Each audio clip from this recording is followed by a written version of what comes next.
Hey, this is just a second little dive into our disclosure and the expectations of this class. So you and I can have a great time together because this is all about behavior expectations, what to expect from me, what I'm going to expect from you, and how you're going to conduct yourself in the classroom, right? So here are my expectations. Let's get into it.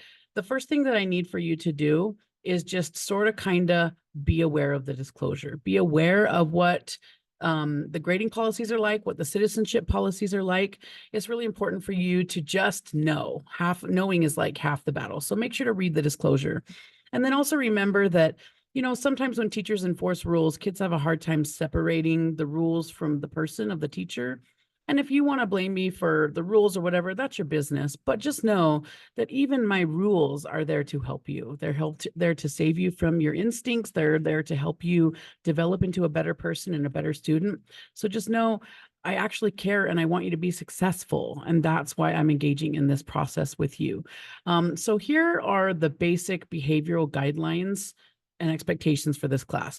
Really, everything can be summed up by you taking responsibility and just behaving in an age appropriate manner. So number one, act your age. Please don't bring your junior high behavior to high school. It's not going to go well for you. I expect you to act like, a 15, 16-year-old person and a mature one at that. And then taking responsibility. If I have to get after you for something or remind you about something, the best thing that you can do is say, oh yeah, that you're right. Sorry about that. Just take responsibility and move on. The second we get into like an argument about it, I mean, it's just going to waste time. It's going to make us both exasperated. When if I'm talking to you about breaking a classroom rule, just like own up to it and move on. That's part of being a mature and age appropriate type of person, right? Um, Biggest rule here, really don't like mean people. It's not going to go well for you if you're mean, right? So I don't care if people in our class don't live the same kind of lifestyle as you, or you don't agree with the way that they think or the way that they dress or the way that they live. I expect you to still be very nice. You don't have to be everyone's best friend, but you will be a nice person in this classroom, in this school building. The best way to remember that is Bill and Ted have the best advice: be excellent to each other, right? I don't care if you disagree with a person on every single level, they still deserve your respect and your courtesy. That's the bottom line. Be nice. So again, follow the golden rule, but also just know that there are some mean things that you can do that are against the safe schools policy. So if you discriminate, use any type of slur, now we're getting into the territory where I have to report it because I can lose my job if I don't. So even if you were joking, even if you didn't quite think about it before you said it, I have to report it. So the best thing to do is just to not say anything icky. That's a good thing to do, right? Just know that I have to report it if you did say something that violates our safe school regulations. It just keeps going back instead of forward. Silly Billy presentation. The next thing is please participate in class. The most annoying thing in an English class is, the same five kids who answer questions all the time, keep answering questions all the time.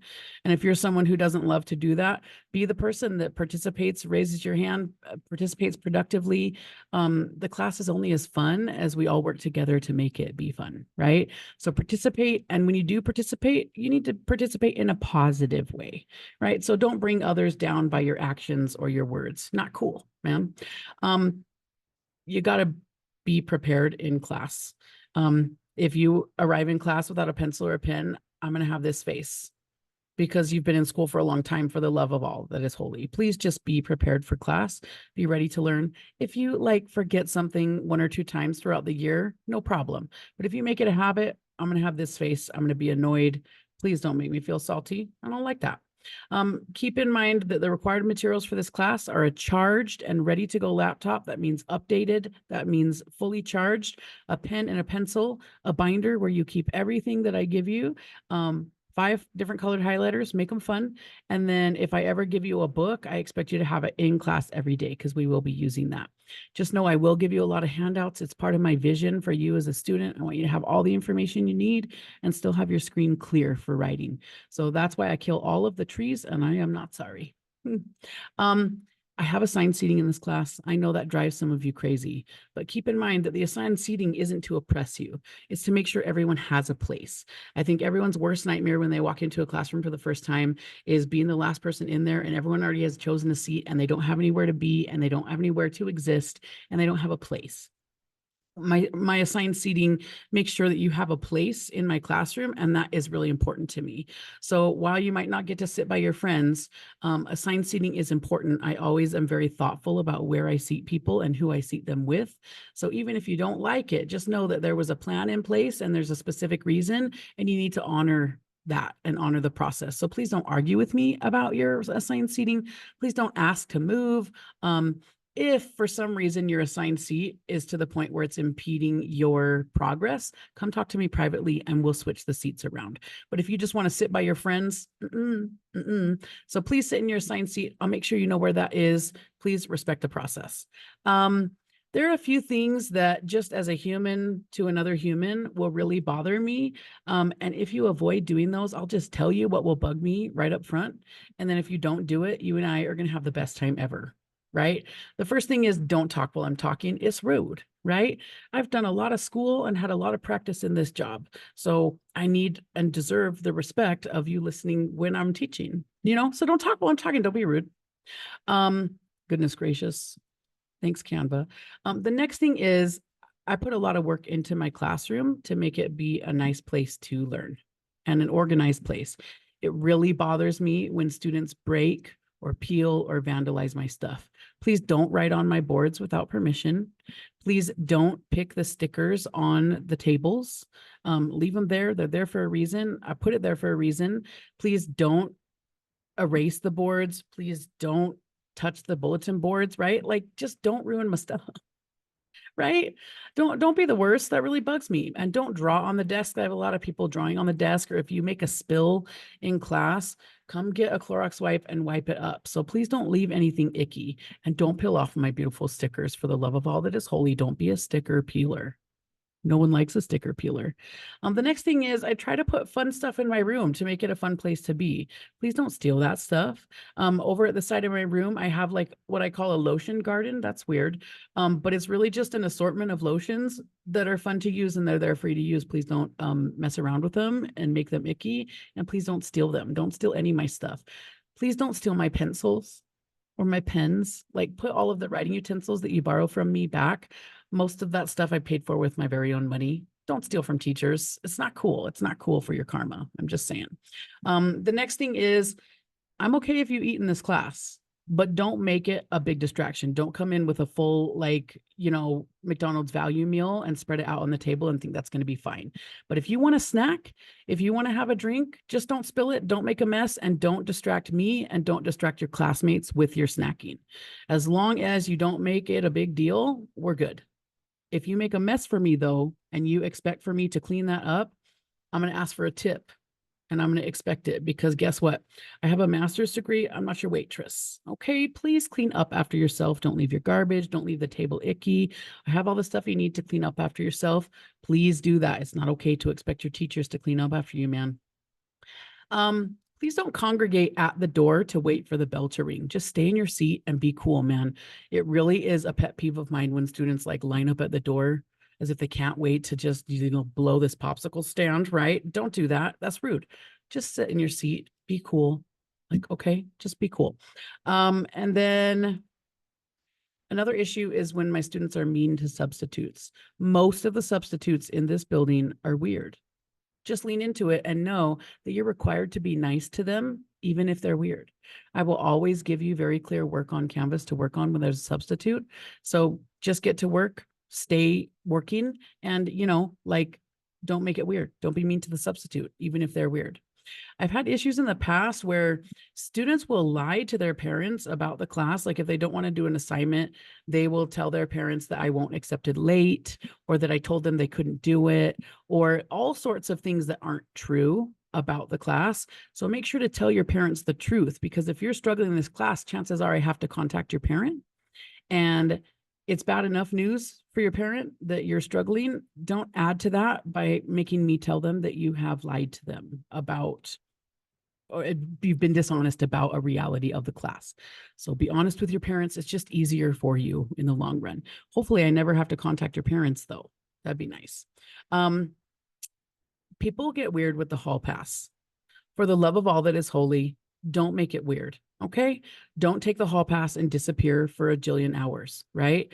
Don't do that thing where you used your time between classes or your lunchtime to chat with your friends and you didn't use it to go tinkle, right? And then you immediately get in class and immediately ask to use the hall pass right after you get in class. No. I expect you to use the time in between class and the time during lunch to take care of your business, right? My biggest pet peeve is when people scan in and then immediately ask to go. Don't do that. Use the time that you're given to use the potty, use the hall pass then, right? And if you go out during lunch, that's not an excuse for you to then need to use the bathroom or to be late to class after, right? So again, take care of your business during the time that you're given to take care of your business, you silly Billy. Another big pet peeve is when I'm like holding a discussion and we're like doing amazing teaching and learning, and it's great. And I ask a question and then you raise your hand, and instead of answering the question, you ask to go to the bathroom. That hurts my feelings, right? And that's not an appropriate time to ask to go to the bathroom. If it's an emergency, do what you got to do. But if it's not an emergency, don't be icky about it. Wait until I'm done teaching and then ask, right? Oh, it's giving me such a hard time, this presentation. If you use the hall pass to go chat with your friends, hang out with your friends, go to the vending machines, that is not an appropriate use of the hall pass. It's dishonest. If I find out about it, I'm going to take away your hall pass privileges indefinitely, right? So use the hall pass for what it's for. Come right back. Don't be weird. And the most important thing is please don't leave the classroom without telling me. I am legally responsible for your whereabouts. You always have to check in with me before you leave the classroom. There's no just leaving for funsies, right? I am legally responsible for you as a minor. You have to tell me where you are. I have to know where you are, man. So don't make it weird, and I won't make it weird. And, you know, if you have to go, you have to go, but you shouldn't have to go that often. That's all I'm saying. Cheating is a big issue at the school. Cheating is a big issue in education altogether, but cheating is not okay. It is dishonest. It is morally wrong, right? So let's talk about what we consider cheating. The first thing is that as a Viking at Viewmont High School, Vikings, when the wind doesn't blow, when things aren't going your way, when things aren't easy, and you don't have the wind at your back to carry you forward, when that wind doesn't blow, you don't give up. You don't take a cheat code. You don't find a dishonorable shortcut. You row through the problem. You do the work and you row through and you persevere. That's what Vikings do. And that's what's expected here at Viewmont High School. So basically, if you submit anything to this class or any class that didn't come from your own brain, it's cheating, it's plagiarism, it's academic dishonesty, it's unethical, it is stealing and lying, right? So if you're somebody who believes in like not stealing and lying, don't be a cheater. You know what I'm saying? Cheating's not cool. And I know I've heard a lot of students say that, like, you know, if the teacher didn't make it so hard, then they wouldn't have to cheat. That is a dishonest mindset, right? If the teacher made the class difficult, you should be communicating with the teacher, but you're always expected to do your own work and don't take any shortcuts that are dishonest, right? So things that are considered cheating are using anything that's AI generated without disclosing that it's AI generated. There might be a few classes where your teacher asks you to use AI, but if the assignment wasn't intended for AI use, then you shouldn't be using AI, and you shouldn't be submitting anything that was either in part or in full created by artificial intelligence. That is dishonest. That's passing off the work of a robot as your work. That's dishonest, right? If you copy any information or text from online and then turn it in and pretend that it's yours, that's dishonest. If you allow others to copy your work or copy your answers on an assignment or a test, you letting them do that is dishonest, and they are dishonest for asking you and allowing you to do that. You copying others' work is also dishonest. They're not doing you a favor. You're not doing them a favor by sharing your work. You're being dishonest. You're participating in plagiarism. No.